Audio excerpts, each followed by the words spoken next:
Welcome to Pindar Poetry. We hope you learned something new. In this video, I will explain how to make pasta salad dressing. First, gather your core ingredients. A good quality extra virgin olive oil, your favorite vinegar, like red wine or apple cider, and some fresh or dried herbs. Having everything ready makes the process smooth and ensures you don't miss any key components for a delicious dressing.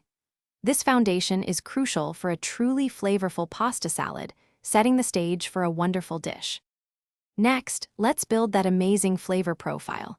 Finely mince 1 or 2 cloves of fresh garlic for a wonderful aromatic base.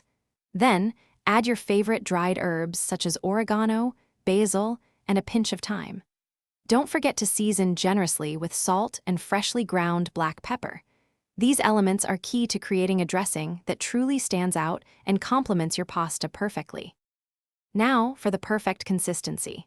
Vigorously whisk all your ingredients together until the oil and vinegar are well emulsified, creating a smooth, cohesive dressing. For a balanced taste, consider adding a touch of sweetness with a teaspoon of honey or a pinch of sugar. Always taste your dressing and adjust the salt, pepper, or acidity as needed to achieve a perfectly harmonious flavor. Finally, for the best results, allow your dressing to chill in the refrigerator for at least 30 minutes before tossing it with your pasta. This resting period lets the flavors meld beautifully. Store any leftover dressing in an airtight container in the fridge for up to 5 days.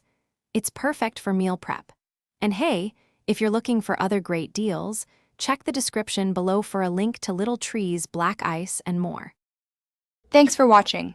Consider subscribing if we helped you.